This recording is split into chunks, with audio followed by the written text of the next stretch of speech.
You're about to discover something 99% of men will never understand. The hidden trigger that makes women addicted to a man. Not his looks, but not his money, not his status, but one psychological shift that flips the script entirely.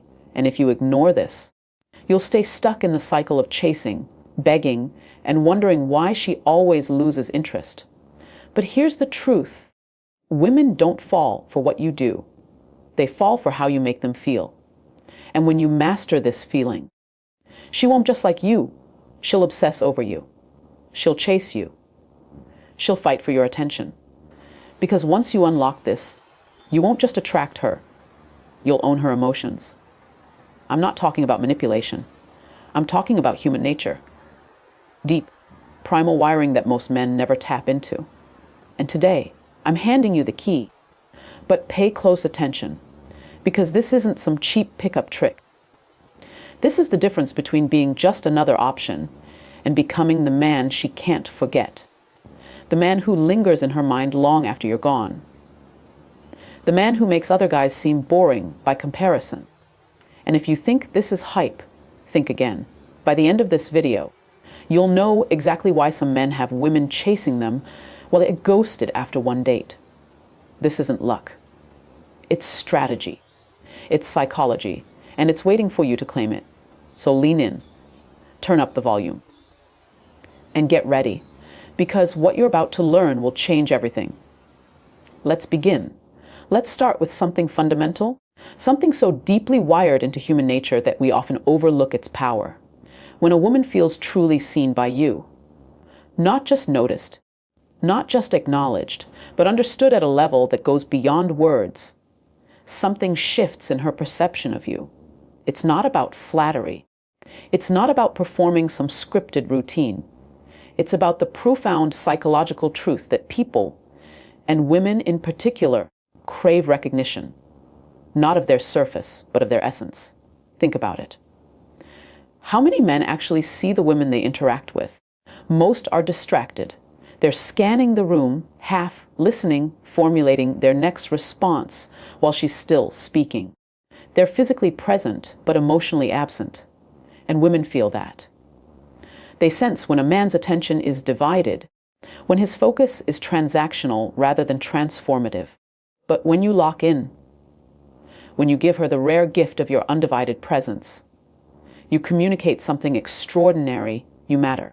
What you say matters. Who you are matters. This isn't just about romance. It's about human dignity. We all want to be witnessed, to have someone look at us and see the complexities, the contradictions, the unspoken dreams and fears. When you do that for a woman, when you listen not just to respond, but to understand, you create a connection that transcends the superficial. Most men never do this. They're too busy trying to impress, to prove themselves, to take rather than give. But the man who masters the art of presence, he stands out. Not because he's louder, but because he's deeper. Now, let's break this down further. What does it actually mean to make a woman feel seen? It starts with eye contact. Not the creepy, unblinking stare, but the kind that says, I'm here with you, fully. There's a reason eye contact is one of the most intimate forms of human connection. It bypasses words and creates a direct line to emotion. When you hold her gaze with calm confidence, you communicate stability, sincerity, and strength. You're not looking over her shoulder for something better. You're not nervously glancing away. You're present. And that presence is magnetic. Then there's listening. Real listening. Most people don't listen, they wait for their turn to speak. But when you listen with the intent to understand rather than to reply, you unlock something rare. You hear the nuances in her voice, the pauses between her words, the things she's not saying outright. And when you reflect those things back, when you ask the right questions, when you show genuine curiosity about her thoughts and experiences, you validate her in a way few others do. You make her feel real in a world that often reduces women to objects or obstacles. But here's the critical part. This isn't a tactic. It's not a trick to win her over. If you approach it that way, she'll sense the manipulation, and the connection will crumble. Authenticity is everything. You have to genuinely care about understanding her. You have to be willing to step outside your own ego and enter her world, even if just for a moment. That's the difference between a man who leaves a lasting impression and a man who fades into the background. And let's talk about why this is so powerful from a psychological standpoint. When you make a woman feel seen, you tap into one of her deepest desires, the need to be chosen. Not for her looks, not for what she can do for you, but for who she is. That's an intoxicating feeling. It's the difference between being wanted and being valued. Most men want her, few truly value her. And when you demonstrate that you do, when you show her through your attention, your presence, your willingness to engage with her mind and soul, you become irreplaceable. This is where most men fail. They think attraction is about grand gestures or smooth lines. But attraction is built in the micro moments. The way you lean in when she speaks, the way you remember the small details she mentions, the way you make her feel like the most important person in the room without saying a word. Those moments accumulate. They create a narrative in her mind. This man is different. This man sees me. And once that narrative takes hold, no amount of competition can shake it. So here's the challenge for you. The next time you're with a woman, be there. Not just physically, mentally, emotionally. Listen like her words are the only thing that matters. Look at her like she's the only woman in the room. Not because you're trying to get something from her, but because you recognize the humanity in her. The struggles, the dreams, the quiet strength that often goes unnoticed. When you do that, you don't just attract her, you elevate her. And in doing so, you elevate yourself. Final thought. The greatest gift you can give a woman isn't your money, your status, or even your affection. It's your attention, the kind that makes her feel, for the first time in a long time, like she's truly seen. Master that, and you'll master the art of connection. Now go out there and look at her. Really look. The rest will follow. Let's address something fundamental about human nature. Something that modern dating culture has tried to erase, but that remains as true today as it was 1,000 years ago. People desire what they have to pursue. This isn't about manipulation or playing games. It's about understanding a basic psychological truth. That attraction isn't just sparked by presence, but by anticipation. When something is too easily obtained, the brain assigns it less value. When effort is required, when there's a sense of mystery, when the outcome isn't guaranteed, that's when desire intensifies. Now, apply this to relationships. Most men make a critical mistake. They believe that by being overly available, by responding instantly to every text, by showering a woman with attention before she's earned it, they're proving their worth. But here's the paradox. The more you try to prove your worth through constant availability, the less valuable you become in her eyes. Why? Because you've removed the chase. You've eliminated the very thing that makes attraction dynamic, exciting, the uncertainty. This isn't about being cold or indifferent. It's about having a life so full, so purpose-driven, that you don't need her validation to feel complete. A man who is always available is a man without mission, without depth. And women, intuitively, instinctively, recognize this. They're drawn to men who are moving towards something, men who aren't waiting around for a text back, men who understand that their time and attention are valuable. Think about it in terms of basic economics. Scarcity increases value. If you're always on demand, if you're always the one initiating, always the one waiting, you've made yourself a commodity, not a prize. But when you're selective with your attention, when you're engaged in your own growth, when you're not afraid to let her wonder about you, that's when she starts to invest. That's when she starts to chase. Now, let's clarify something crucial. This isn't about playing hard to get in a childish way. It's not about ignoring her or pretending you don't care. It's about balance. It's about understanding that attraction thrives in the space between presence and absence. If you're always there, she has no room to miss you. If you're never there, she'll assume you're not interested. The art lies in the middle, being engaged but not desperate, interested but not obsessed. Here's how this works psychologically. When a woman has to wonder about you, when she has to ask herself, does he like me? What's he thinking? Her mind starts working in your favor.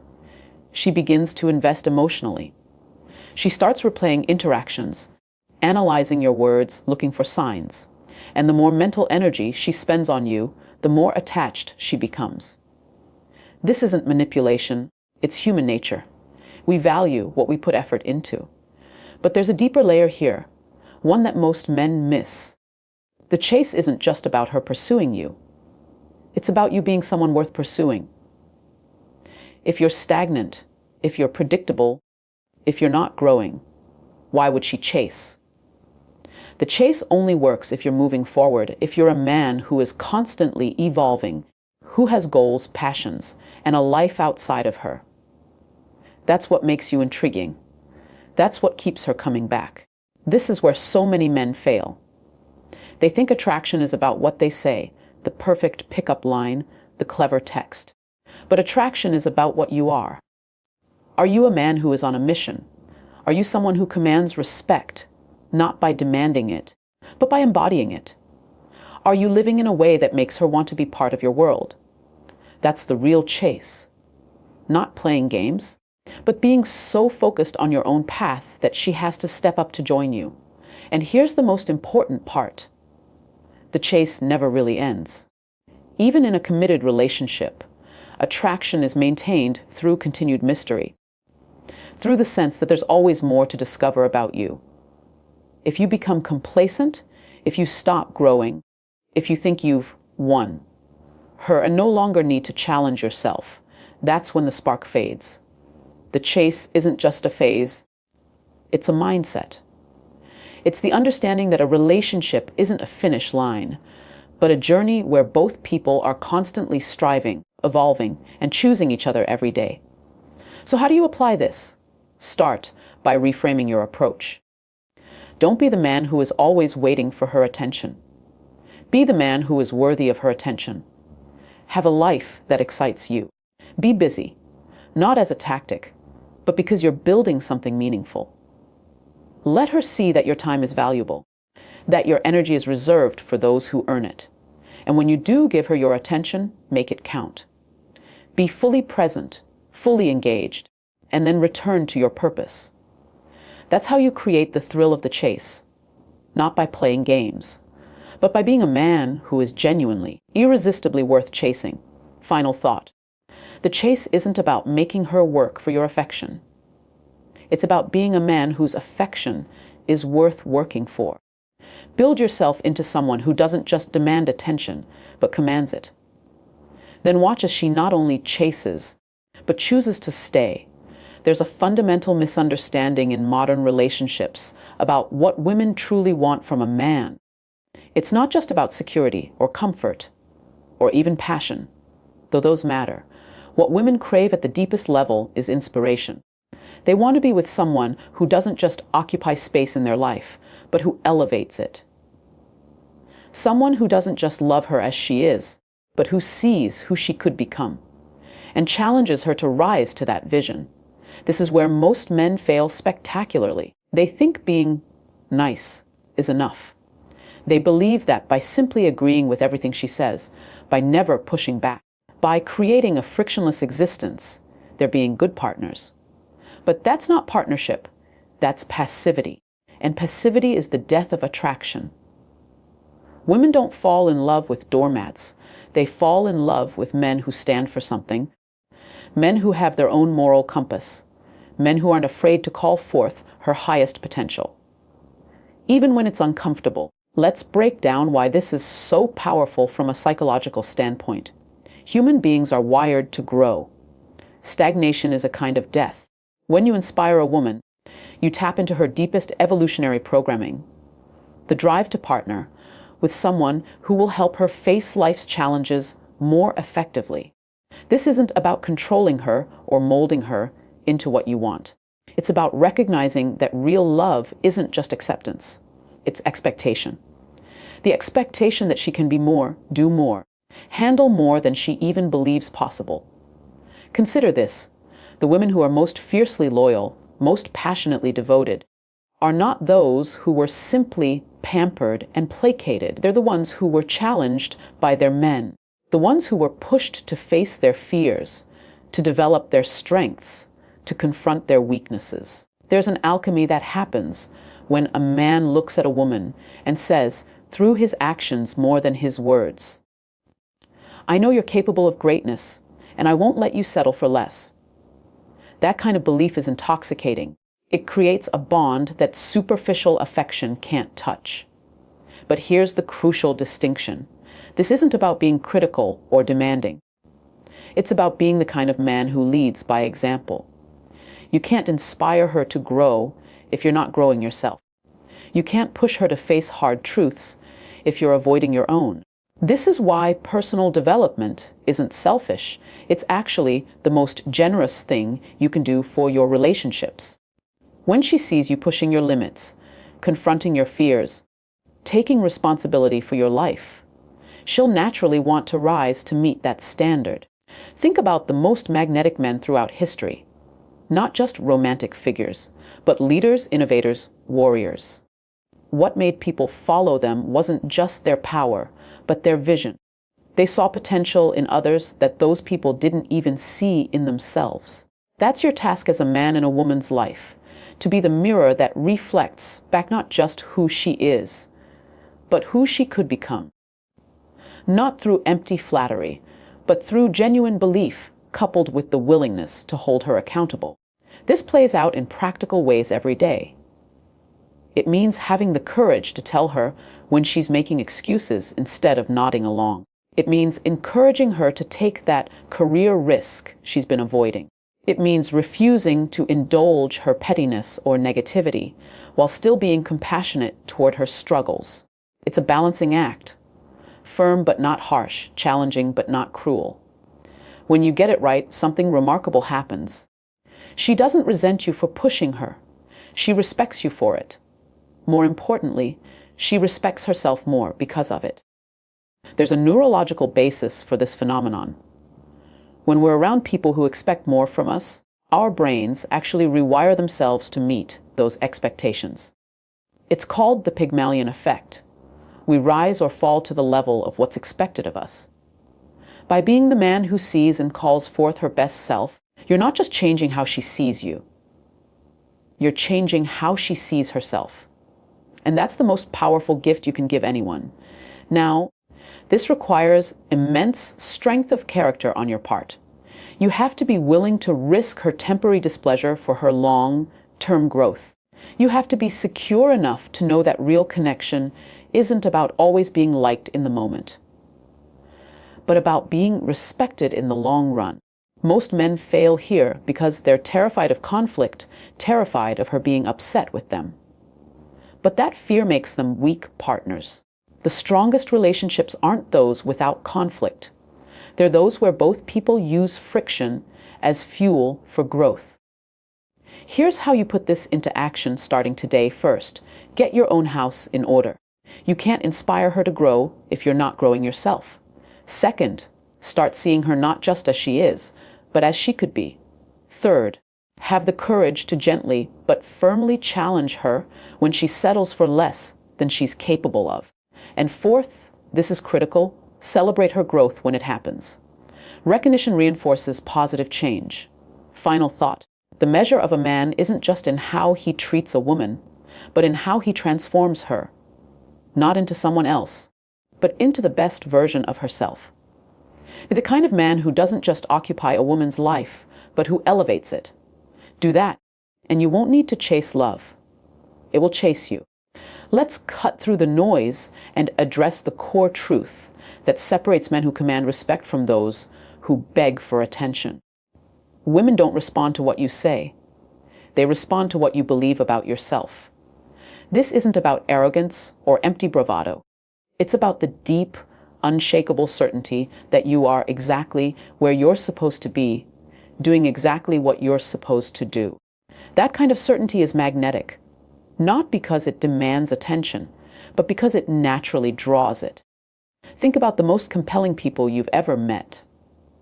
What made them different? It wasn't their looks or their wealth. It was their conviction. They carried themselves with an invisible weight, a quiet assurance that said, "I know who I am," and nothing can shake that. That's the foundation of real attraction. Women can sense this certainty from across the room, in the way you stand, the way you speak, the way you hold eye contact. It communicates more than words ever could.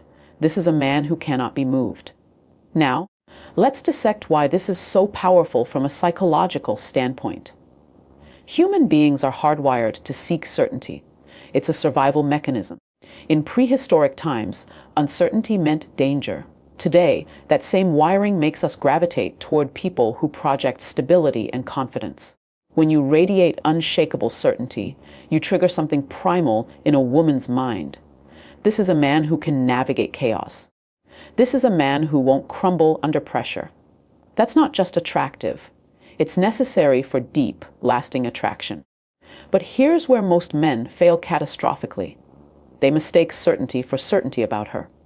They think, if I can just convince her I'm the one, she'll choose me. That's backwards. True certainty isn't about her. It's about you.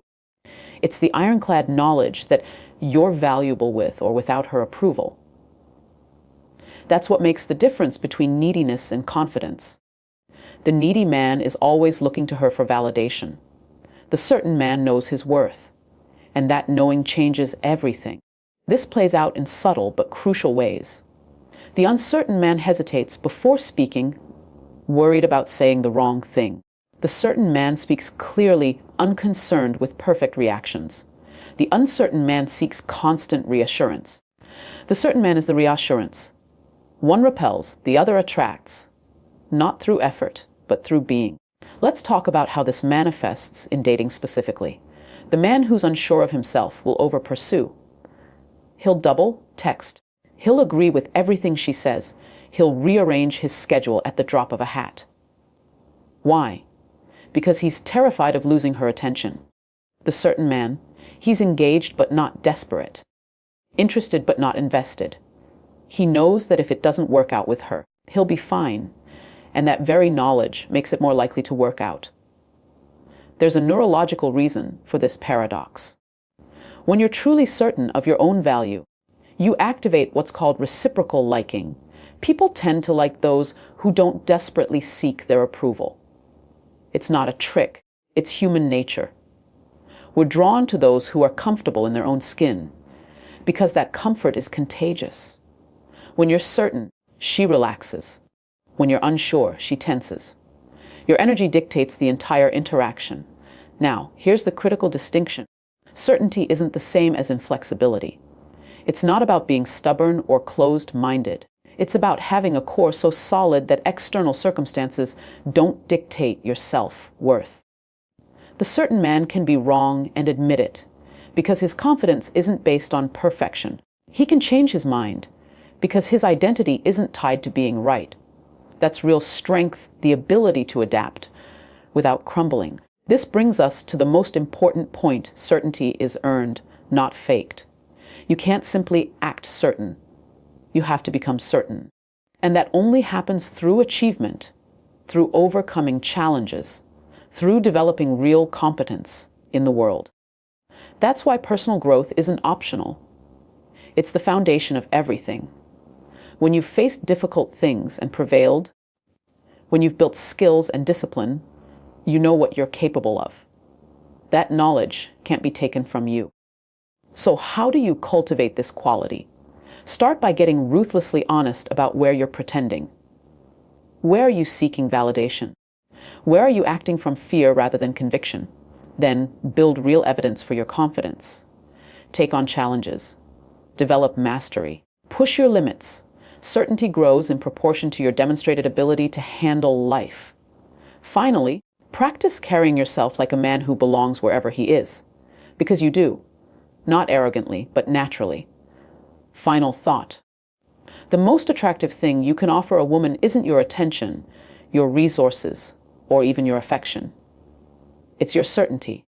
Not certainty that she'll choose you, but certainty that you'll be fine either way. Cultivate that, and you won't need to chase. You'll be the one worth chasing. The choice is yours. Will you live as a question mark or as an exclamation point? Act accordingly.